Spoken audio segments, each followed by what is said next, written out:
The Godfather Part 2. Young Frankenstein and Texas Chainsaw Massacre all saw the silver screen. Grand Funk Railroad, Kool and the Gang, and Barbra Streisand are on the radio. Muhammad Ali knocks out George Foreman in 8 rounds for the World Heavyweight Championship.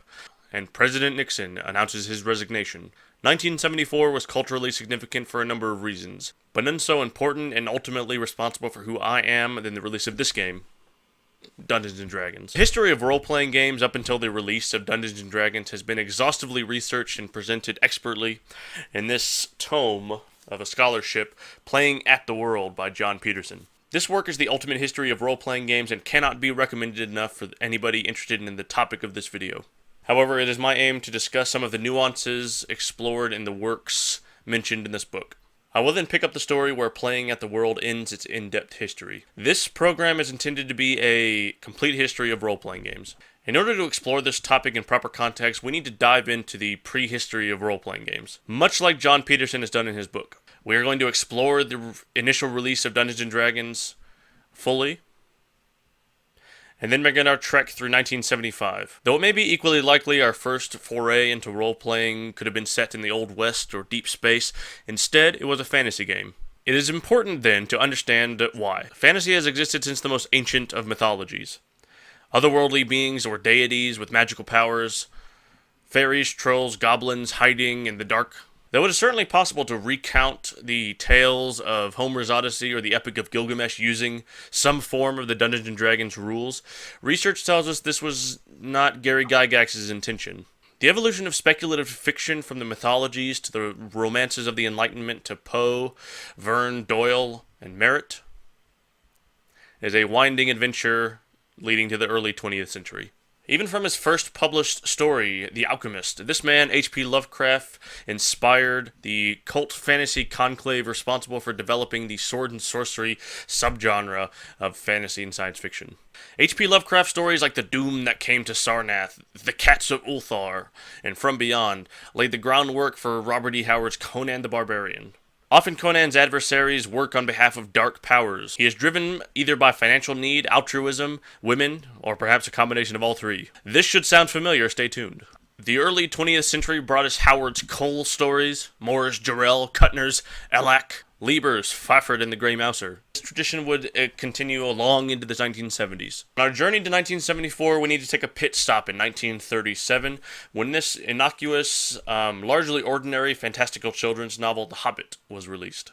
While J.R.R. Tolkien certainly must have been aware of the types of stories printed in weird tales or amazing stories, The Hobbit is a very different kind of book. It eschews the grim and gritty, pulpy fantasy for a much more lighthearted, perhaps even an epic feeling. While Bilbo Baggins certainly deals with magic swords, magic rings, wizards, and high adventure for the sake of gold, elements all D&D campaigns need, the story of The Hobbit is certainly described as light fantasy. This is an approach we would see explored further in the pages of a magazine called Unknown. It is of this light-hearted tradition that we see the likes of Lieber's Fafhrd and the Grey Mouser, often cracking wise and breaking the proverbial fourth wall. It's now the 1950s, and Gary Gygax is ravenously devouring the likes of Amazing Stories, Unknown, the magazine of fantasy and science fiction. Book-length fantasy has become standard at this time. Jack Vance, Paul Anderson, and for those of us playing at home, a 3-volume fantasy epic titled The Lord of the Rings.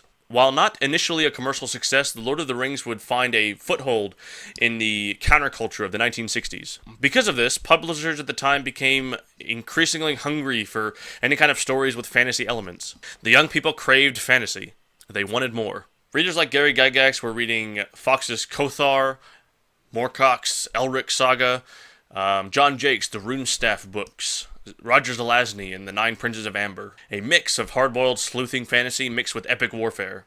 2 building blocks that would eventually be used to build Dungeons & Dragons. In the opening years of the 1970s, we saw 3 products hit the Evansville, Indiana market. These 3 games, Tractics, Don't Give Up the Ship, and Chainmail, are the 3 most important antecedents to the game of Dungeons & Dragons. Tractics is a set of rules for World War II miniatures at 1/285th scale. It is notable to mention as an antecedent to D&D for the first published game to use 20-sided dice. In that game, D20s weren't labeled 1 through 20, they were labeled 0 through 9 twice. This was used to generate percentages. Don't Give Up the Ship is a set of naval miniatures rules released by Guidon Games in 1972. It is notable as being the first collaboration by Gary Gygax and Dave Arneson, the two co-writers of Dungeons & Dragons. Finally, Chainmail. As those of us familiar with the history of Dungeons & Dragons, it began as a fantasy supplement for the game of Chainmail. The game of Chainmail was originally just a medieval historical war game, historical in tone. Several concepts from Chainmail would be used later to make D&D. Being the most direct antecedent to D&D, we want to dive a bit deeper. In the first couple of pages, the writing seems rambling. Those of you playing at home who have read the original D&D rules will understand when I say that both the games lack a sort of organizational grace. We are given a turn sequence, terrain rules, a version of which we will see later on, stay tuned. We find rules for facing, fatigue, those rules which will become optional for D&D. As was the case for all three of these published games and other Avalon Hill products, these games are designed for realism. We, of course, must be familiar with the Pythagorean theorem to indicate diagonal shooting. A dowel rod must be marked at 1.5 inch increments to determine ranges. Of course, the firing dowel. Thankfully, a lot of these rules will be either simplified or removed for D&D. Though I know people who have played with such complex rules for combat. For realism's sake, I've wanted to do it before. I've done it before. We find flanking rules, rear attack, some advanced morale rules. There are rules for taking prisoners, the impetus bonus. Certainly only Swiss and Landsknechte can form a hedgehog. Here we go, page 25, man-to-man combat. Theoretically, what D&D comes down to most of the time. We have an infant initiative system. Rules for non-mounted versus mounted, things we'll see again. On the second round of melee, the horse as well as its rider will attack. The horse counts as a number of maces or flails. Weapons are divided into classes, dictating how much damage they do, so we see different weapons dealing different damages. Sorry, I'm reading the rules as I speak. We also find, quite interestingly, rules for Viking Berserker. Fast forwarding ahead, the D&D 5e rules, Barbarian draws a straight line between here and there. Berserkers, in Chainmail, despite their lack of armor, should be treated as having leather armor and shield. Once they see enemy troops in battle, they will charge to attack. This is quite unambiguously a rage. Very interesting. The fantasy supplement. We find hobbits, ints, and balrogs lifted straight out of Lord of the Rings. Dwarves, gnomes, goblins, kobolds, elves, orcs, ogres, trolls, djinn, dragons, ifrit, elementals, rocks, ghouls, shape changers, wights, wraiths, all D&D monsters that remain in the game to this day. We find references to superheroes of the Conan variety, as discussed earlier. The whole point of this series is going to be to trawl through these old things and look for weird stuff like this. The idiosyncrasies of the hobby. The lack of explanation adds a certain nostalgic impenetrableness of the game. We learn dwarves and gnomes' natural habitats deep underground. We find antecedents to some of our AD&D rules. Dwarves and gnomes are harder to hit by larger creatures due to their small stature. Goblins and kobolds have dark vision. This remains certainly true. Elves use bows and swords. They still do. Orcs are quarrelsome and factious. According to the best authority, there are at least 5 kinds, tribes, or perhaps clans of them. These are 1. Orcs of the Red Eye. 2. Orcs of Mordor, Lord of the Rings, remember. 3. Orcs of the Mountains. 4. Orcs of the White Hand. And 5. Isengarders. It can therefore be assumed that if there are 2 or more units of orcs, they will be from differing bands. This is great, because this is the kind of world building we want to see DMs doing these days. We want different factions of orcs. We want factions to have their own identities and their own names. We want them to look different and feel different. You know, the orcs of the White Hand have white hands painted on their face. The orcs of Isengard constantly chant Hail Saruman. The world feels real when you have these kind of factions, even among orcs. That verisimilitude we crave in D&D can be felt right here in this passage.